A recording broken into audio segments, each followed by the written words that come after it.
good afternoon folks, welcome back to another episode of the Engine Shed. Today something very different. We've got this Woodland Scenics hot wire foam cutter that I just wanted to quickly show you guys and talk about. So this thing is an awesome piece of kit. I'll show you how to use it. What I'm going to show you today is just replacing the wire. So with this kit you get the, of course what you get is included in the package is of course the actual hot wire unit itself. It's very easy to assemble. I'll just disassemble one of the forks. You've got detachable pieces of metal which conduct the electricity and go through a nichrome wire. So this is just one of them. Really easy. It's got a tuning fork type setup. You have to be very careful with this type of thing though. When you actually insert it you need to really push down and feel the spring and tighten this grub screw right up until you physically cannot do so anymore, otherwise electrical conduct is going to be pretty tough. Now when you buy this, it comes in a pretty tatty plastic type of container. No real point showing you the unboxing, but one of the things you do really need to look at doing is upgrading the nichrome wire. So the nichrome wire that comes with it's like 14 to 16 gauge. It's pretty fine and it breaks very easily. So I've just gone and got some 28 gauge nichrome wire and we're just going to replace it today because exactly what happened, or exactly what I just described happened to me just a few moments ago. The wire itself snapped while I was cutting. That's a real pain in the ass trying to get that stuff to work again, I'm telling you. So we're just going to take a little bit of nichrome wire, just cut it with some pliers if it even cuts the stuff. About that much is all you need. The rest of it, keep it for later on. Now you can make your own hot wire cutter, but believe me, I've attempted to do that with a 9-volt battery and the results were mixed. This uses a 7.5 volt transformer with a little like laptop connector down the bottom here. You plug it in, you're ready to go pretty much instantaneously. So there is a little bit more of a premium cost involved, but nevertheless it's worth it. So what I do with the nichrome wire, I give myself about 15-20 mil exposure and I hold it in place. There's little grooves on these stems, and then I'm just gonna wrap this around about 3 times. Just make it 4 for good measure. And then I do the same on the other side, only this time in reverse.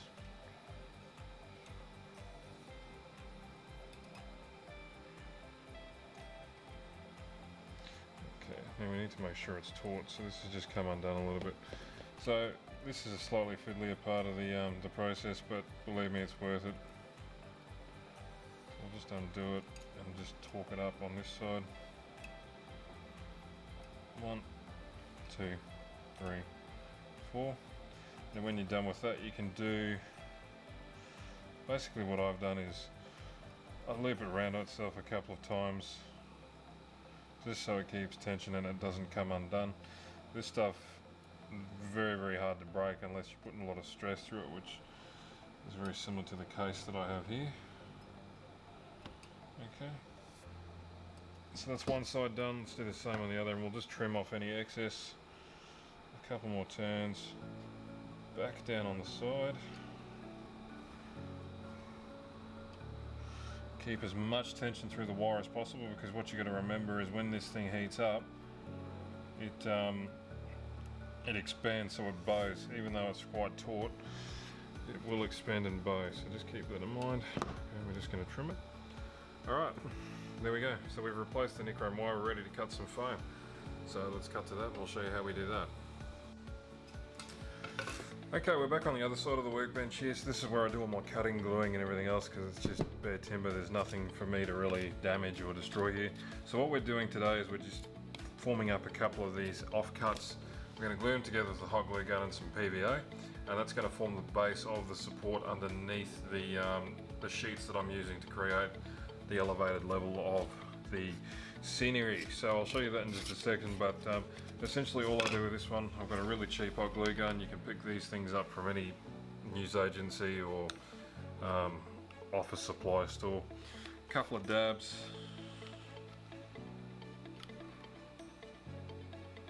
So the reason we use hot glue and PVA is because hot glue and PVA together, the hot glue sets fast. It's got quite a good bond. And the PVA, when it dries, is actually a really good adhesive. So it'll keep it together. You won't get separation, especially in the climate that I'm in where you've got a lot of humidity in the air. You don't want that to happen. Just drizzle some PVA over the top. And then when these are formed sandwiched together, we'll just trim up the overhang with the hot wire gun. So you can see here we've got some overhang, so we'll just cut that with the hot wire gun and you'll see it. I'll just get a bigger piece.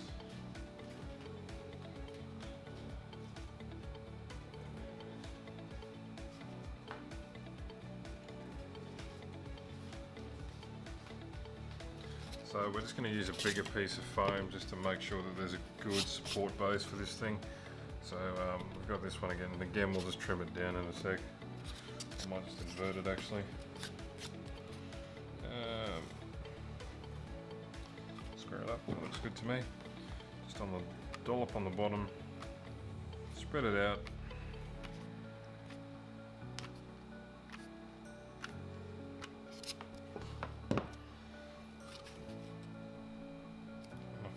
PVA.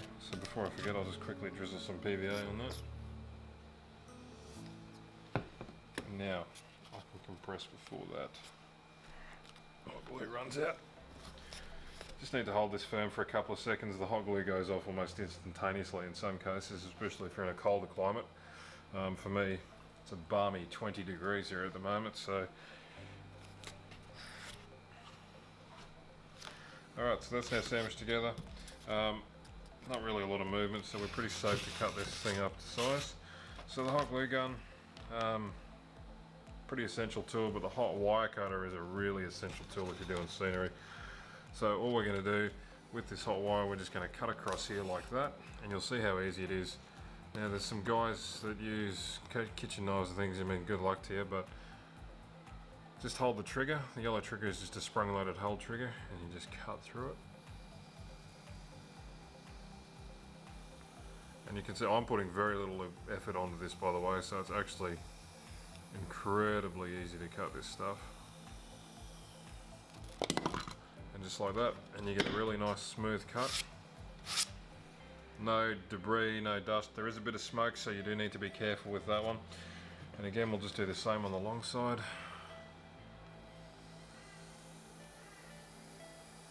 Really just trim it up.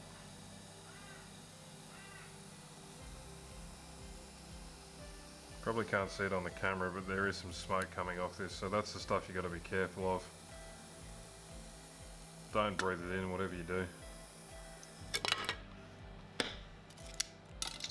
Okay, just like that, we've got our support block that we're going to glue underneath the foam sheet. So we'll move over to the other side of the layout where I'm doing the scenic work at the moment. We'll show you what we're doing there, and we'll just put this into position and glue it down. Back in a second. Okay, so I've been having a lot of fun the last couple of weeks just getting all the scenic stuff done. All of this stuff is made with XPS or EVA foam. It's just insulation pellets. You can pick them up from your hardware store. $5-6 a sheet, 1200 by 600 mil. So it's really, really cheap stuff. And it's actually a hell of a lot easier than doing it the old school way where you wad newspaper together and cut cardboard. It's just, it's such a lot of work. So I opted for the cheap, easier option, and the results are actually pretty good. So this hillside over here, this was done in about half a day, you know, between cutting the foam, laying the flocking on the grass, and then applying the static grass. The results are pretty good. It's far from finished obviously, but more on that soon. But you can see what we're going for here is actually quite pleasing to the eye. The castle, of course, which is going to form part of the title, of course, Castle Hill. I'm still working on the design. Is going to sit in that area there, basically above the tunnel portal. It's going to be the centerpiece of the layout, and it's going to look really, really good when it's done. More on that when I actually figure out how to build the bloody thing. But essentially, all we've got are these sheets. They're sitting loose at the moment on top of one another. Just move them out of the way. They're really, really light, but they're really, really strong. So you don't need a lot of structural support for these things, but you still need to provide some sort of base for it to sit on. And you can see just as easy as that, we've got this in place. Now, all that we're going to do is we're going to put this structural component essentially in the middle there to brace the two pieces together and also form some sort of support in the middle so it doesn't bow when we put any weight on it. I mean, these things are really strong on their own, so the amount of weight I'm planning on putting on them anyway is pretty infinitesimal, so we're not going to worry too much about that. But what we're going to do, we'll glue it down, clean it up, get these sheets back on the top, and that's pretty much all I've got for you for this one. So look, thank you very much to all the new subscribers, 822 of you, very good result. More to come in the following weeks. We've got the retaining walls to do along the front here, so that'll be my next video. That one should be up very soon. So thanks for the quick watch, guys. Hope you're all doing well during this COVID-19 madness. Stay safe, and of course, happy model railroading. See you next time.